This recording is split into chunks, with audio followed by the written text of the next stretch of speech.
الحمدللہ والصلاة والسلام علی رسول اللہ۔ بالوں کو جدید رنگوں سے رنگنے کا حکم۔ سوال کیا گیا ہے بالوں کو جدید نوعیت کے رنگوں سے رنگنے کا کیا حکم ہے، جیسے کہ بازار میں لوریل اور بیجن وغیرہ کمپنیوں کے رنگ موجود ہیں۔ الجواب بعون الوہاب۔ بالوں کو رنگنے کے لیے رنگوں کو استعمال کرنا عادات سے تعلق رکھتا ہے اور عادات میں بنیادی طور پر اجازت ہوتی ہے، اس لیے جدید یا قدیم ہر قسم کے رنگوں کو بالوں کے لیے استعمال کرنا جائز ہے، بشرطے کہ سفید بالوں کو سیاہ رنگ نہ دیا جائے یا اس رنگ میں کافروں کی مشابہت نہ ہو یا طبی اعتبار سے اس کا نقصان ثابت نہ ہو، جیسے کہ نور علی الدرب میں شیخ ابن عثیمین رحمہ اللہ کے فتاویٰ میں ہے کہ عبادات سے ہٹ کر دیگر اشیاء میں اصل حکم جواز کا ہوتا ہے۔ اس بنا پر عورت کے لیے سوائے سیاہ رنگ کے باقی جو رنگ بھی وہ لگانا چاہے جائز ہے، سیاہ رنگ جائز نہیں، کیونکہ نبی علیہ الصلوۃ والسلام نے سفید بالوں کا رنگ بدلنے کا حکم دیا اور ساتھ میں یہ بھی فرمایا کہ سیاہ رنگ سے بچو، یا اگر یہ رنگ کافر عورتوں کے ساتھ خاص ہوں،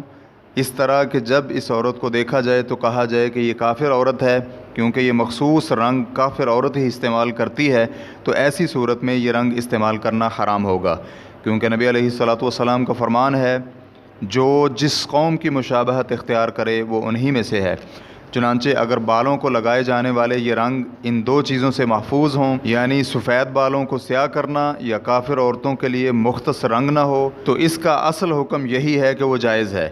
اس لیے ان دونوں چیزوں سے خالی کوئی بھی رنگ عورت استعمال کر سکتی ہے۔ ریفرنس کے لیے دیکھیے فتاویٰ نور علی الدرب، جلد نمبر 2، صفحہ نمبر 22، مکتوبہ شاملہ کی ترتیب کے مطابق۔ شیخ ابن عثیمین رحمہ اللہ سے پوچھا گیا کیا بازار میں موجود کیمیائی مواد پر مشتمل رنگوں سے بالوں کو رنگنا حرام ہے؟ تو شیخ رحمہ اللہ کا جواب تھا سفید بالوں کو سیاہ رنگ سے رنگنا جائز نہیں، کیونکہ نبی علیہ الصلوۃ والسلام نے اس سے اجتناب کرنے کا حکم دیا ہے، بلکہ رسول اللہ صلی اللہ علیہ وآلہ وسلم سے سفید بالوں کو سیاہ رنگ سے رنگنے پر وعید بھی سنائی ہے، جبکہ سفید بالوں کو کسی اور رنگ سے رنگنے میں کوئی حرج نہیں ہے، کیونکہ اصل حکم حلت کا ہے یہاں تک کہ کوئی ممانعت کی دلیل مل جائے۔ ہاں اگر بالوں کے رنگنے میں کافر عورتوں کی مشابہت ہو تو بھی جائز نہیں ہوگا، کیونکہ کافروں کی مشابہت بھی منع ہے اور حرام ہے،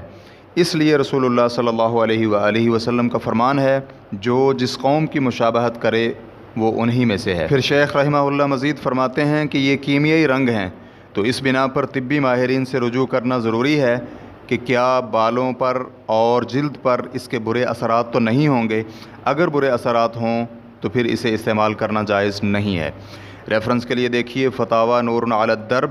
از ابن عثیمین، جلد نمبر 2، صفحہ نمبر 22، مکتوبہ شاملہ کی ترتیب کے مطابق۔ واللہ تعالی اعلم۔ اسلام کیو اے ریکارڈنگز، مؤسسۃ الشیخ محمد صالح المنجد، المملکۃ العربیۃ السعودیہ، فتویٰ نمبر 235954۔ والسلام علیکم ورحمۃ اللہ وبرکاتہ۔